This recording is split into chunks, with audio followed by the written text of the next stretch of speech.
وقال رسول الله صلى الله عليه وسلم أخلص دينك يكفك العمل القليل أو كما قال النبي عليه أفضل الصلوات والتسليم صدق الله المولى العظيم وصدق على رسوله النبي الكريم ونحن على ذلك لمن الشاهدين والشاكرين والحمد لله رب العالمين.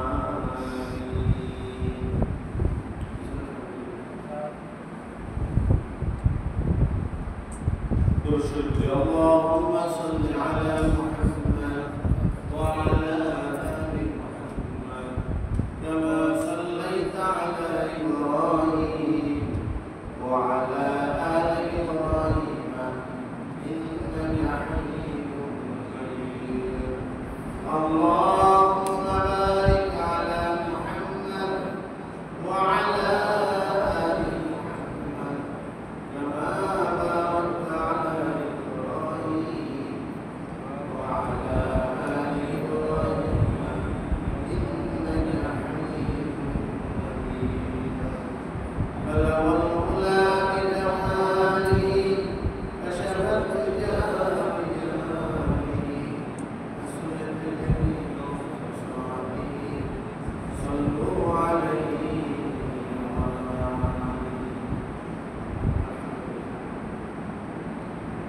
আল্লাহ তাআলা লাখ লাখ কোটি কোটি শুকরিয়া যে আল্লাহ তাআলা আমাদেরকে জুমার দিন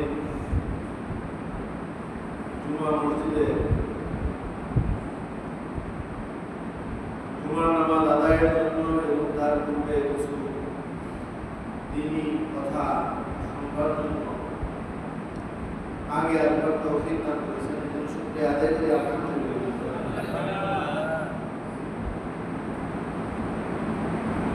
দেখতে দেখতে একটা বছর পার হয়ে গেছে। বাংলাদেশের এই নতুন চেহারা, নতুন পরিবেশ,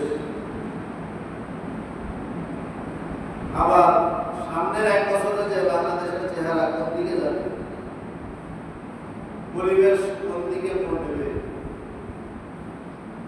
সেই বিষয় নিয়েও জনগণে আতঙ্ক আছে।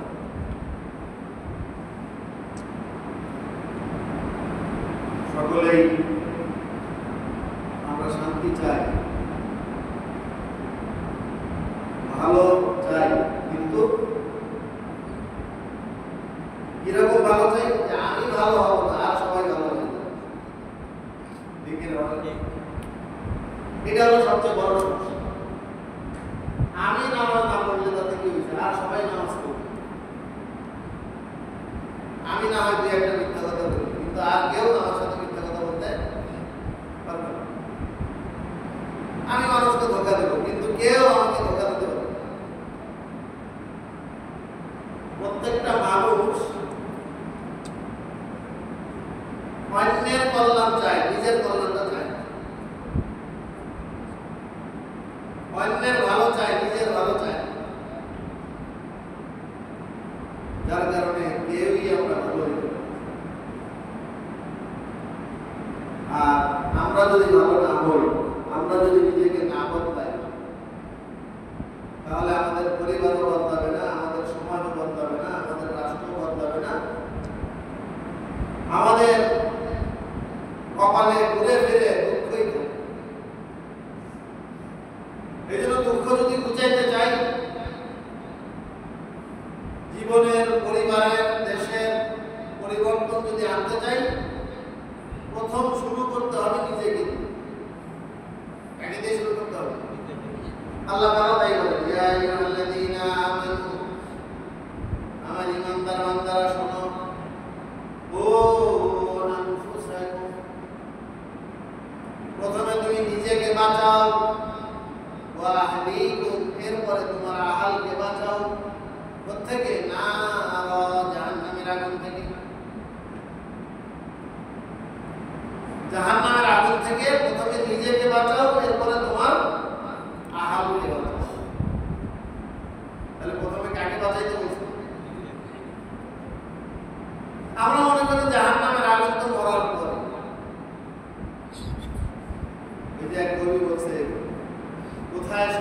কোথায় নরক? কে বলেছে বহুদূর? মানুষের মাঝেই স্বর্গ নরক, মানুষই তা শুনে। কবিতাটা অনেক মর্মস্পর্শী কবিতা। চিন্তা করলে এর ভিতরে অনেক কথা আছে।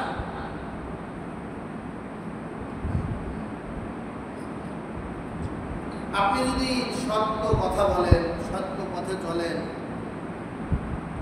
ভালো মানুষের সাথে যদি আপনার ওঠা বসা হয়, আচ্ছা আপনি বলেন আপনার জীবনে শান্তি আসবে না অশান্তি আসবে?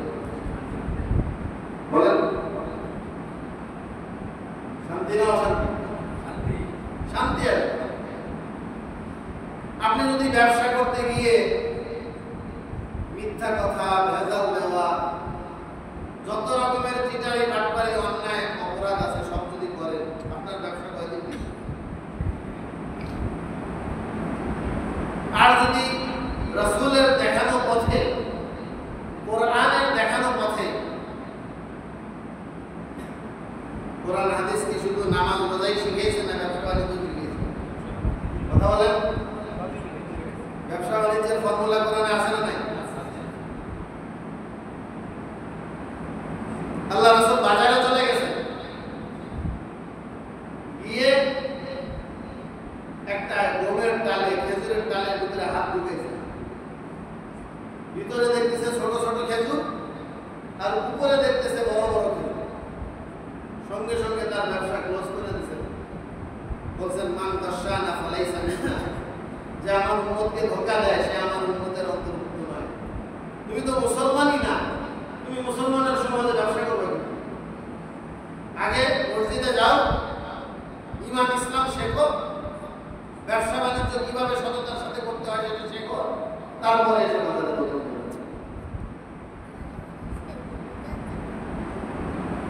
আগে বাজার চলছে মসজিদ কেন্দ্রিক। কি কেন্দ্রিক? কি চলছে বলেন? বাজার চলছে মসজিদ কেন্দ্রিক। মসজিদ থেকে গিয়ে বাজারে আইন জারি করছে।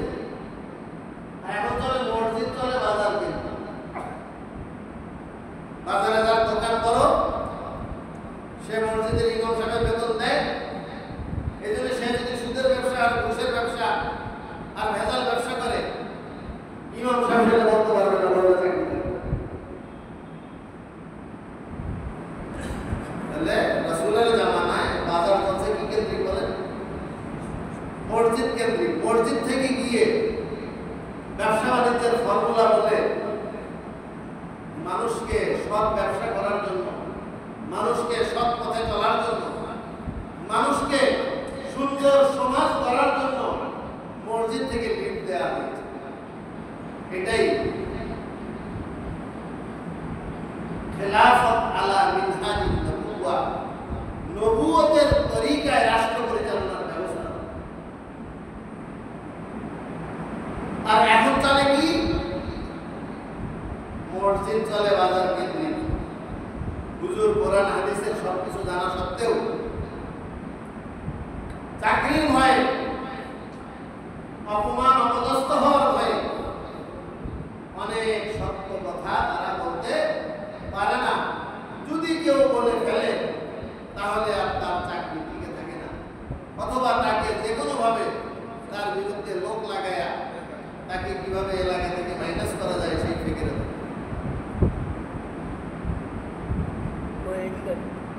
এটা কি কোনো সুন্দর সুশীল সমাজের চিত্র নাকি আইয়ামে জাহিলিয়াতের চিত্র বলেন?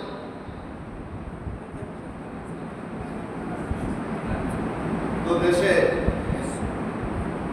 অনেক রক্ত ঝরানোর পরে অনেক ছোট বড় ছাত্র, নারী, পুরুষ, শিশু, 4 বছরের শিশুটার রক্ত দেওয়ার পরে এই দেশের পট পরিবর্তন হয়েছে। সুতরাং ঘুরে ফিরে আবার যেন দেশের চিত্র জাহিলিয়াতের দিকে না যায়, তার জন্য অবশ্যই আমাদেরকে ভূমিকা রাখতে হবে, পদক্ষেপ নিতে হবে। প্রয়োজনে আমরা সর্বস্ব ত্যাগ দিয়ে, বুকের শেষ বিন্দু রক্ত পর্যন্ত দিয়ে আমরা আমাদের দেশকে রক্ষা করব। দেশের স্বাধীনতা, দেশের সার্বভৌমত্ব, দেশের ইসলাম, দেশের মানুষের ঈমান, দেশের সততা, ঈমান, আদর্শ যতটুকু আছে এর চেয়ে বাড়ানোর চেষ্টা করবো, এক ফোঁটাও ঘাটতি হতে দেব। যেমন আবু বকর সিদ্দিক রাদিয়াল্লাহু তাআলা রাসূলের ইন্তেকালের পরে ব্যক্ত কণ্ঠে বলেছিলেন, আয়ান কুসুদ্দিন ওয়া আনা হাই। একদল বলতেছিল নবী যখন নাই, এখন তো আর আসমান থেকে ফেরেশতা নাযিল হবে না, নবীর উপর তো আর জিবরাইল আসবে না, এইবার আমরা মদিনায় আক্রমণ করে সব মুসলমান একবারে শেষ করে দেব। ওইদিকে আর একজন ভণ্ড নবী দাবি করছে, বলে নবী নাই তো কি হয়েছে, আমি নবী। এখন যারা মুসলমান তোমরা আমার কথা শুনো। আবার কেউ কেউ বলতেছে যে নবীর জামানায় যাকাত দিতাম, এখন আর যাকাত দেব না, যাকাত দিলে আমাদের জানমালের ক্ষয়ক্ষতি হবে। আবু বকর সিদ্দিক রাদিয়াল্লাহু তাআলা ওই সময় খলিফা হওয়ার পরে ব্যক্ত কণ্ঠে বলে দিলেন, আয়ান কুসুদ্দিন ওয়া আনা হাই। নবীর জামানায় দিন যে স্তরে ছিল এখন থেকে আগে বাড়বে, এক ফোঁটা কমতে দেব না, দিনের এক বিন্দু ক্ষতি হবে আর আমি আবু বকর বেঁচে থাকবো তা হতে দেব না। যদি দিনের ক্ষতি কারো করতে হয় আবু বকরের লাশের উপর দেব।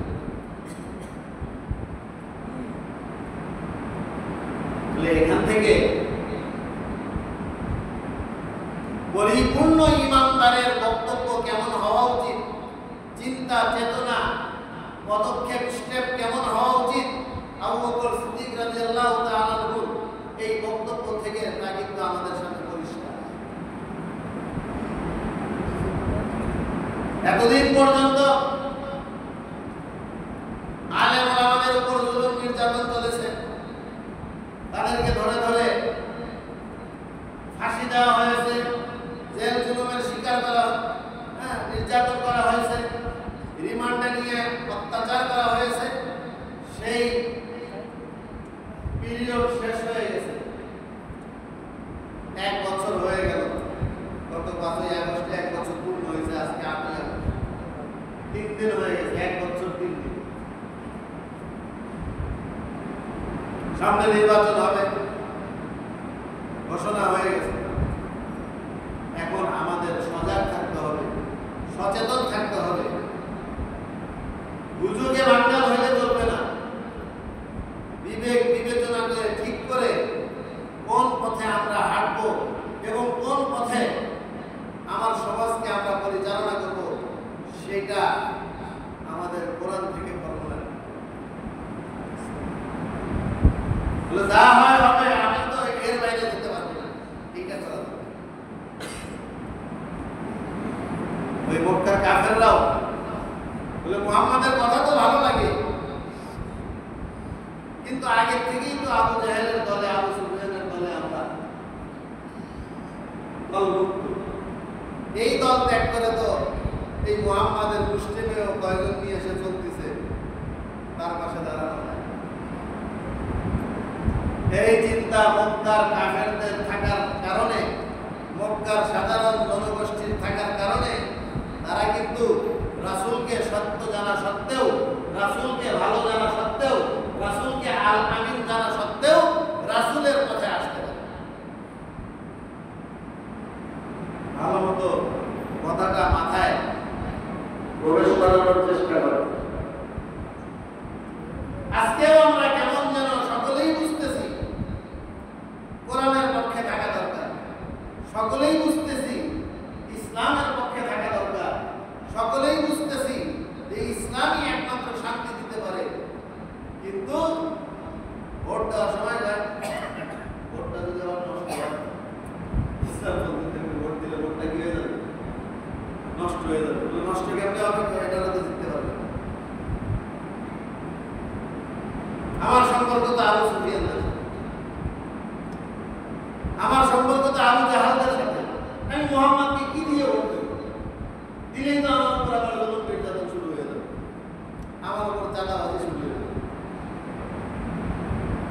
আল্লাহ তাআলা আমাদেরকে হেদায়েত দান করেন, বলেন আমিন। সঠিক বুঝ দান করেন, বলেন আমিন। সঠিক পথে চলার তৌফিক দান করেন, বলেন আমিন। তো আজকে সূরা আনফালের 34 আর 35 দুটি আয়াত তেলাওয়াত করেছি। আল্লাহ তাআলা এই আয়াত দুটি বুঝবার এবং আমল করবার তৌফিক দান করেন, বলেন আমিন। আল্লাহ তাআলা বলেন ওয়া মা লাহুম, তাদের হইলটা কি? আল্লাহ ইউআযিবাহুম ওয়া হুম ইয়াসুদ্দুনা আনিল মাসজিদিল হারাম। আল্লাহ তাআলা তাদেরকে আযাব দেয় না, গজব দেয় না, তারাই ভালো থাকে ঘুরে ফিরে। কারণটা কি? হইলটা কি? অথচ তারা ইসলামের পক্ষে। তারা কিসের পক্ষে বলেন?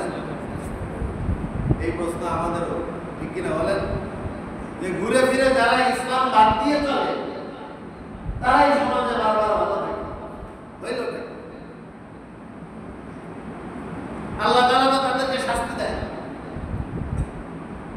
সেই কত বছর ধরে দোয়া করতেছে যে আল্লাহ ফিলিস্তিনকে রক্ষা করো, ফিলিস্তিনকে রক্ষা করো, ইসরায়েলকে ধ্বংস করো, কিন্তু ঘুরে ঘুরে ওই মায়ের ফিলিস্তিনি খাচ্ছে, মায়ের কাশ্মীরি খাচ্ছে, মায়ের ওই আরাকানের মুসলমানরাই খাচ্ছে। পক্ষান্তরে যারা এদেরকে মারতেছে, ইসরায়েল ঘুরে ফিরে ভালোই আছে, আমেরিকা ঘুরে ফিরে ভালোই আছে। আপনার আরাকানে যারা হত্যাকাণ্ড চালাইছে রাখাইনে, এরাই ঘুরে ফিরে ভালো আছে। ভারতে যারা কট্টরপন্থী হিন্দু, মুসলমানদের নাম শুনলে, ইসলামের নাম শুনলে, কোরআনের নাম শুনলে যাদের গায়ে জ্বালা ধরে, ভারতের বিভিন্ন জায়গায় মুসলমানদের উপর বারবার নির্যাতন করছে।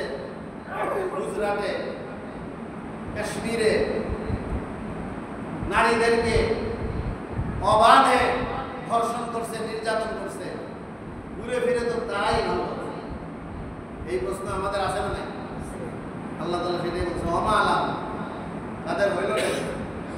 আল্লাহ ইউআযিবাহুমুল্লাহ, আল্লাহ তাআলা তাদেরকে কেন শাস্তি দেয় না? অথচ হুম ইয়াসুদ্দুনা আনিল মাসজিদিল হারাম, তারা মসজিদে হারামের অবমাননা করে, মসজিদে হারামের ইবাদত চায় না, মসজিদে হারামে নামাজ হোক এটা চায় না, বাইতুল্লাহর পাশে মুসলমানরা তাওয়াফ করুক এটা চায় না, মসজিদগুলো ভরে যাক এটা চায় না, নারীরা পর্দা করুক এটা চায় না, মাদ্রাসাগুলো টিকে থাকুক চায় না, আলেম ওলামা বেড়ে যাক চায় না। যারা ইসলামের বিপক্ষে অবস্থান নেয় তাদেরকে আল্লাহ আযাব দেয় না, বারবার তারাই ভালো থাকে। হইলটা কি? وما كانوا أولياء।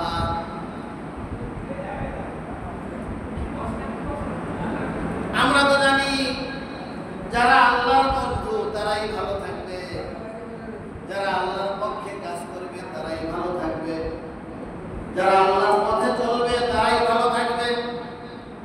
তাহলে কি এই কাফের বেঈমান ট্রাম্প আর নেতানিয়াহুর দল, মোদি আর এই কাফের বেঈমানদের দল কি তাহলে আল্লাহর সাথে বন্ধুত্ব করছে? প্রশ্ন আসে না? আপনি বলেন, ঘুরে ফিরে এরাই কেন ভালো থাকে? তাহলে কি আল্লাহ এদেরকে ভালোবাসে? তাহলে কি আল্লাহ ওদেরকে সাহায্য করে? ব্যবসার কলকাঠি তাদের হাতে, সারা দুনিয়াতে তারাই বাণিজ্য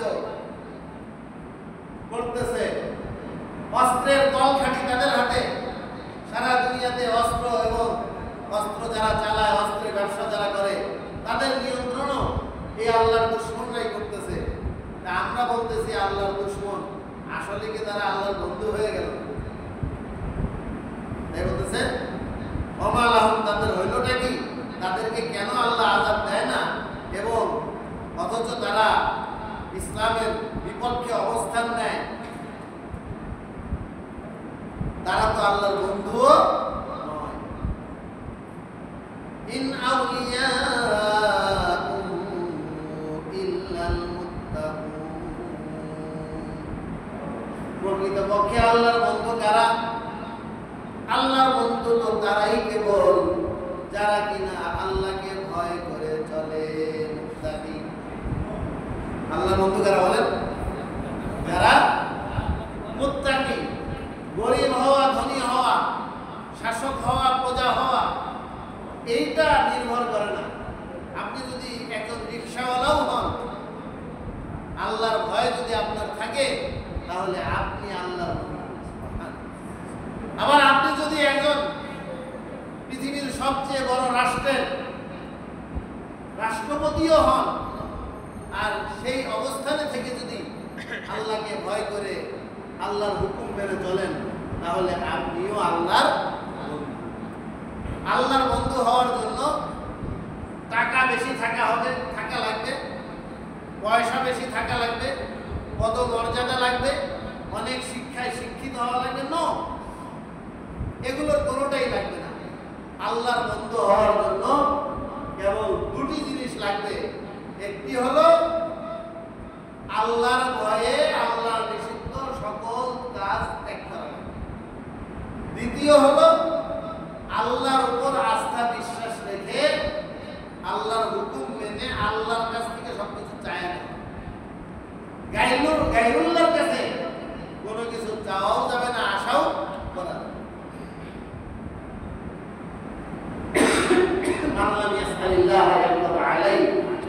যে আল্লাহর কাছে চায় না, আল্লাহ তার উপর নারাজ হয়, অসন্তুষ্ট হয়। তাহলে চাইতে হবে কার কাছে? না আমেরিকার কাছে, না ভারতের কাছে, না চায়নার কাছে। আরে আপনি আল্লাহর সাথে সম্পর্ক করে দেখেন, আল্লাহর ভয়ে গুনাহ ত্যাগ করে দেখেন, সারা পৃথিবীকে বিধানগুলি দেখায়া আপনি মাথা উঁচু করে চলার মতো ক্ষমতা, শক্তি, পাওয়ার আল্লাহ আপনাকে দেন। এটা কি সত্য না মিথ্যা? সত্য। এতদিন পর্যন্ত আমরা উদাহরণ দিতে পারিনি। কি দিয়ে উদাহরণ দেবো? উদাহরণ দেবো মক্কা মদিনার কথা। মক্কা মদিনার রাষ্ট্রপতিরা আমেরিকার কাছে নিগৃহীত হয়ে গিয়েছে। কি দিয়ে উদাহরণ দেবো? কিন্তু এখন আলহামদুলিল্লাহ উদাহরণ তৈরি হয়েছে। যখন পৃথিবীর সবচেয়ে বড় শক্তিশালী ৫৭টা কুফরি রাষ্ট্র একত্র হয়ে আফগানিস্তানের উপর ২০ বছর ধরে জুলুম অত্যাচার করেও আফগান জাতির মাত্র ২ লাখ তালেবানের মাথা নোয়াইতে পারে না। তারা মাথা উঁচু করেছিল, দেশকে স্বাধীন করে ছাড়ছে, এবং দেশকে স্বাধীন করার মাত্র কয়েক বছরের মধ্যে তারা পরিপূর্ণ কোরআনী খিলাফত প্রতিষ্ঠা করে অর্থনৈতিক, সামাজিক, তারপরে আপনার শিক্ষা, চিকিৎসা সর্বদিক দিয়ে উন্নত সাধন করে সারা পৃথিবীকে বিদ্যাঙ্গুলি দেখা যাচ্ছে যে আমাদের আমেরিকাও লাগে না, চায়নাও লাগে না, ভারতও লাগে না, কোন দেশ আমাদের লাগে না। আমাদের জন্য হাসবুনাল্লাহ ওয়া নি'মাল ওয়াকিল, নি'মাল মাওলা ওয়া নি'মান নাসির, আল্লাহই আমাদের জন্য।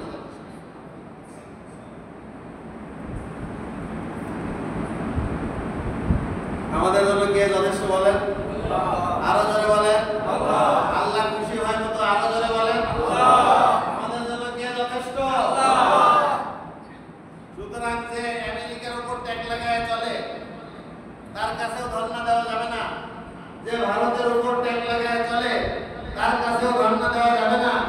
বরং আমরা তাদের সাথে থাকবো যারা কেবল আল্লাহর উপরই ভরসা করে চলবে, কিনা? এই জন্য আল্লাহ তাআলা পরিষ্কারভাবে বলে দিতেছেন, ইন আউলিয়াউ ইল্লাল মুত্তাকুন। আল্লাহর বন্ধু তো কেবল তারা, তুমি শাসক হও, শাসিত হও, প্রশাসক হও, জনগণ হও, জনপ্রতিনিধি হও, তুমি যদি আল্লাহর বন্ধু হতে চাও, তাহলে তোমাকে তাকওয়া অর্জন করতে হবে, আল্লাহকে ভয় করতে হবে। আল্লাহর ভয়ে রাষ্ট্রের মধ্যে সকল অন্যায়, সকল অপরাধ, সকল অবাচার, সকল হারাম কাজ রাষ্ট্রীয়ভাবে হারাম বানাইতে হবে। হারাম শুধু কোরআন হাদিসের ভিতরে হারাম, হুজুররা বলে যায় আর পাবলিক করে যায়। এইভাবে যদি আমরা দেশ চালাই, কোনোদিন দেশের মধ্যে শান্তি আসবে না।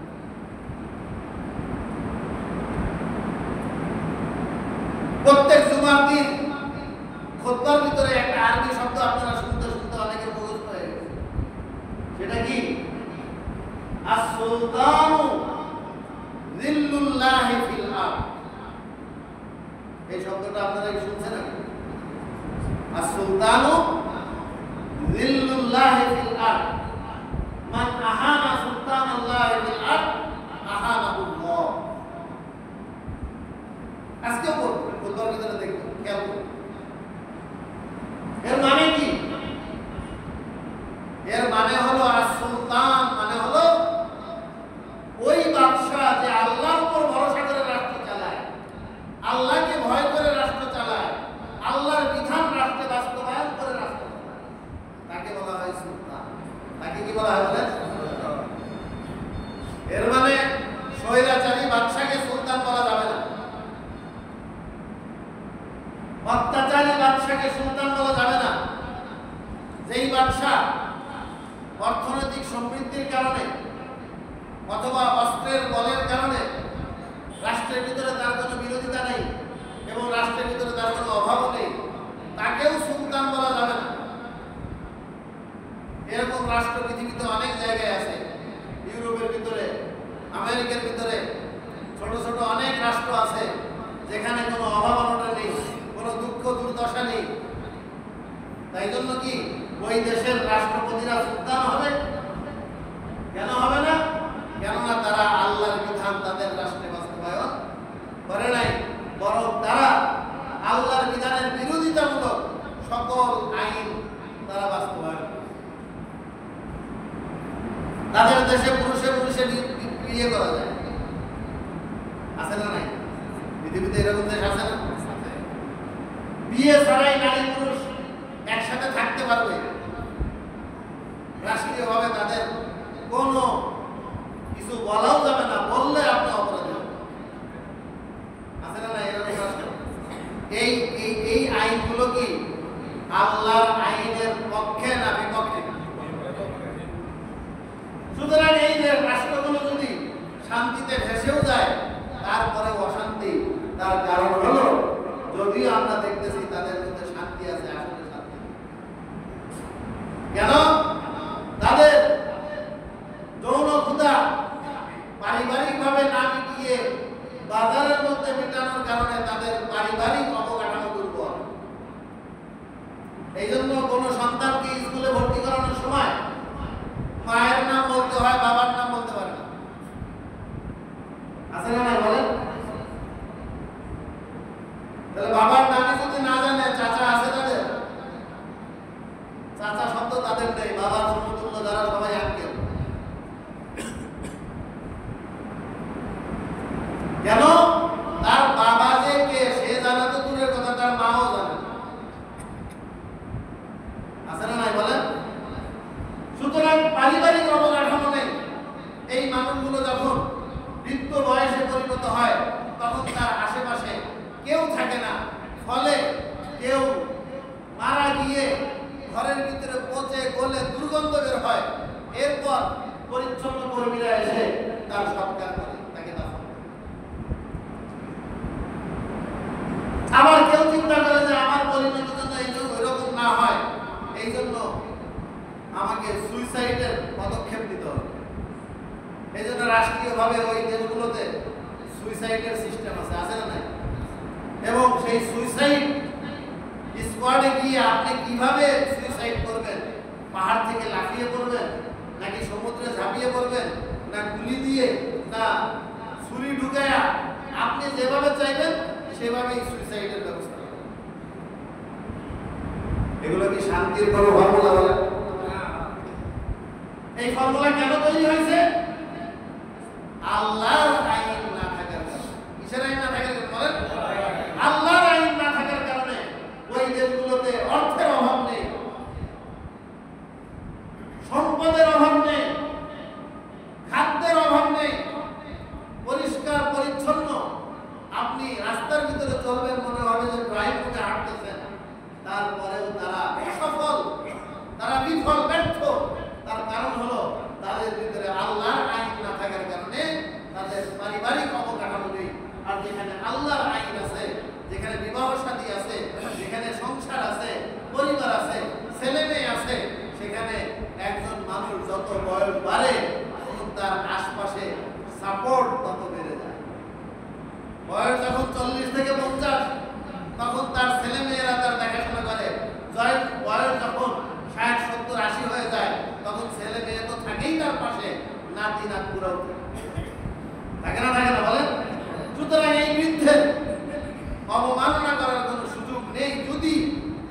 সকলেই আল্লাহর বিধান অনুযায়ী চলে, কোরআন অনুযায়ী পরিবার, সংসার, জীবন, রাষ্ট্র পরিচালিত। এই জন্য আল্লাহ তাআলা বলতেছেন, আল্লাহর বন্ধু তারা হতে পারবে না যারা আল্লাহর আইনকে ছেড়ে দেয়। আল্লাহর বন্ধু তারা হতে পারবে না যারা আল্লাহকে ভয় করে না। আল্লাহর বন্ধু তারা হতে পারবে না যারা আল্লাহর ভয়ে গুনাহ ছাড়তে পারবে না। আল্লাহর বন্ধু তো কেবল তারাই হবে যারা কিনা আল্লাহর ভয়ে গুনাহ ছেড়ে দেবে এবং আল্লাহর ভয়ে আল্লাহর সকল বিধিবিধান। তাহলে কি করতে হবে বলেন? আজকে আমাদের সমাজের মধ্যে, আমাদের দেশের মধ্যে নামাজ যে ফরজ, এটা জানে না কে বলেন? একজন হাত উঠায় বলেন দেখি যে আমি যে নামাজ ফরজ আমি জানি। আছে কেউ? ফরজ মানে কি অবধারিত করতেই হবে, ছাড়ার কোনো সুযোগ নেই। অথচ রাষ্ট্রীয়ভাবে এর কোনো বন্দোবস্ত না থাকার কারণে শতকরা 5 জন নামাজ পড়তেছে আর 95 জন বেনা। অথচ আপনি সৌদি আরবে যান, মুসলিম রাষ্ট্রগুলোতে আপনি দেখেন,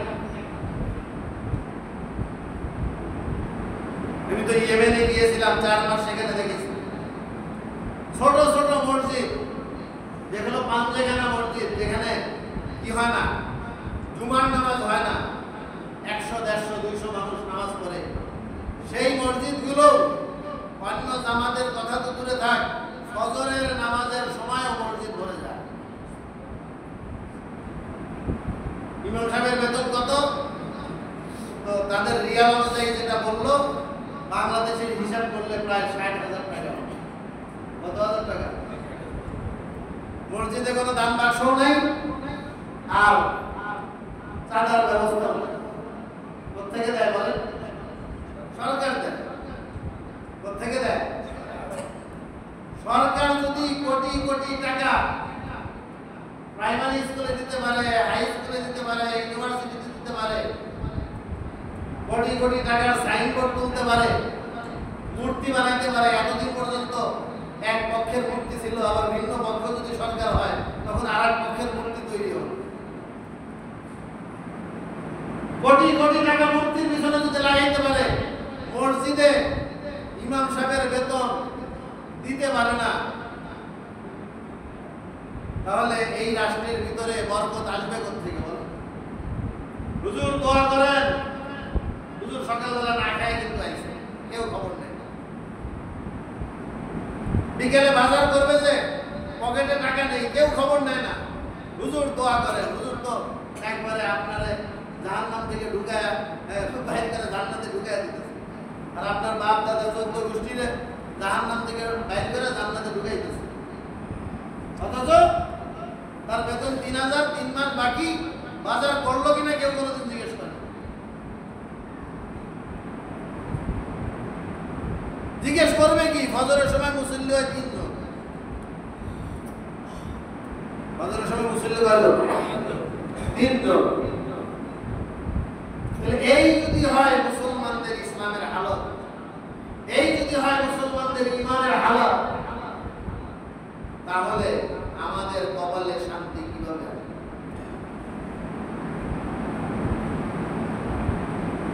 পুলিশ দিয়ে কোনো বেনামাজিকে পিটানোর প্রয়োজন হবে না, শুধু রাষ্ট্রীয়ভাবে ঘোষণা হবে যে 5 ওয়াক্ত নামাজ জামাতে পড়তে হবে, মসজিদে সিসি ক্যামেরা ফুটেজ থাকবে, যারা নামাজ ঠিকমতো পড়বেন না তাদেরকে নাগরিক সুবিধা যথাযথভাবে দেওয়া হবে।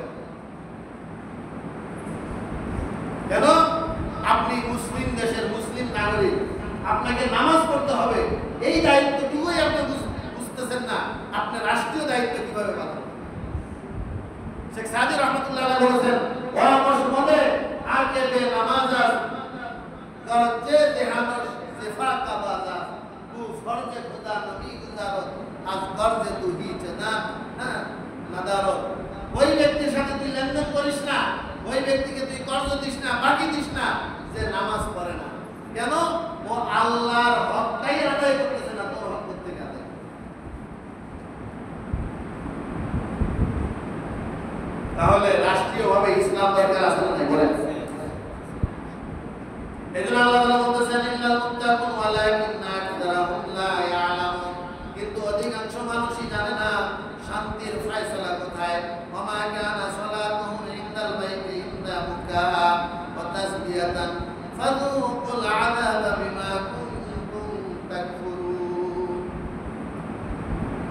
যারা কিনা মানুষকে দেখানোর জন্য, ভোটের জন্য, নিজের নাম প্রচারের জন্য মসজিদে এসে শুধু দোয়া চাইবে। দেখবেন ভোটের আগে যদি নামাজ 10 ওয়াক্ত হয়, 10 ওয়াক্তেই প্রার্থীরা এসে হাজির হবে, আর বলবে যে দোয়া দোয়া দোয়া দোয়া চাই। অথচ এখন কিন্তু নামাজ পড়তেছে না। তাদের নামাজ কেবলমাত্র মানুষকে দেখানোর জন্য, তাদের নামাজ কেবলমাত্র নিজের অ্যাড করানোর জন্য, তাদের নামাজ কেবলমাত্র নিজেকে পরিচিত করানোর জন্য। এই নামাজ দিয়ে তাদের কোনো কাজে আসবে। আল্লাহ তাআলা আমাদের সকলকে বুঝবার এবং সঠিকভাবে আমল করবার, সঠিক পথে